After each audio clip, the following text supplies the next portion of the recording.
Let me get the good qualities out of the way first. Stigmata has gorgeous cinematography and natural performances from Arquette, Price, and Byrne. The relationship between Frankie and Father Kiernan is quite touching. Frankie's successive wounds generate an escalating level of tension, and the discovery of the true gospel of Jesus, which a corrupt cardinal views as heresy and tries to cover up, adds another level of intrigue.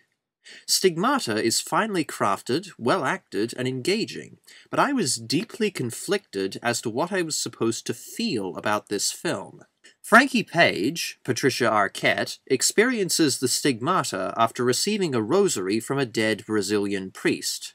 On top of hallucinations and speaking in tongues, Frankie is inflicted with stab wounds in her wrists and feet, gashes on her back, and punctures in her forehead. These, of course, resemble the wounds of Christ when he was crucified. At first you think that God is giving Frankie the stigmata, but this is a very disturbing notion. The scenes in which Frankie is wounded are violent and chaotic, and Frankie is clearly vulnerable and in terrible pain. This film makes the stigmata look like torture. Now why would God see fit to mutilate an innocent woman? With the traumatic way it's presented, stigmata strikes me as a brutal, sadistic thing to do. But later we learn that it's not God who gave Frankie the stigmata, but the spirit of the dead priest from Brazil.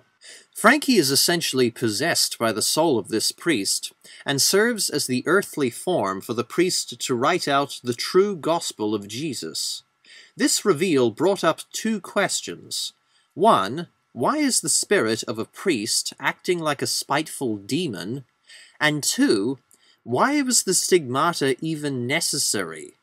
If the priest only needed to possess Frankie to write out the true gospel of Jesus, then why torture her with the stigmata? The point I made earlier still stands. Why would a priest mutilate an innocent woman? God might do it to show his influence, but the dead priest has even less of a valid reason. Either way, the stigmata in Stigmata is brutal and cruel. If writing out the true words of Jesus was the only good reason for the priest to possess Frankie, then the pointless stigmata becomes incredibly contrived. It's sad when the entire focus of a film feels nonsensical. I'd like to clear up a couple of other matters before I finish. In one conversation, Father Kiernan tells Frankie that he became a priest because of the holes he saw in scientific explanations, and his belief that these holes could be filled with God. I could go on for hours about that, but I'll keep it short. Kiernan gives an example.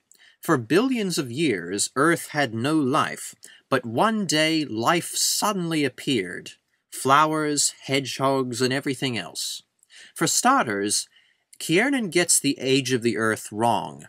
He says that Earth is 6 billion years old, but it's really closer to 4.3 billion years old. And life did not evolve so suddenly. Life probably evolved about 3.5 billion years ago, but these were simple, extremely primitive bacteria. According to the fossil record, multicellular organisms didn't evolve for another 1.8 billion years, vertebrates and land plants didn't evolve until around 500 million years ago, and flowering plants only evolved about 130 million years ago. For that matter, hedgehogs only evolved about 15 million years ago. The evolution of life on Earth was far more gradual than many people, let alone creationists, realize. Moreover, amino acids and nucleotides, the building blocks of life, forming on their own is quite unlikely. But when you have a time frame of millions to tens of millions of years, then even the most improbable events have enough time to happen. I don't need God to fill in the gaps, as I don't see any. And that's why I'm an atheist. Stigmata, which generally affects Catholics, has been linked to self-mutilation and dissociative identity disorders in the context of religious belief. Some stigmatics receive their wounds accidentally or, in the case of St. Francis, from a medical condition, but many stigmatics appear to unconsciously injure themselves. I got a puncture wound on my palm when I slipped on a riverbank. A superstitious person might view it as stigmata, but it's really just an accident caused by the fact that I'm rather clumsy. Overall, Stigmata is a suspenseful, well-acted, and beautifully shot movie, but the stigmata the film centers around is barbaric and unnecessary to the point of being contrived. It's a good movie in general, but it raises some unsettling questions for viewers of any belief system. I'd give Stigmata 3.5 stars out of 5. Thank you for watching. Cheers!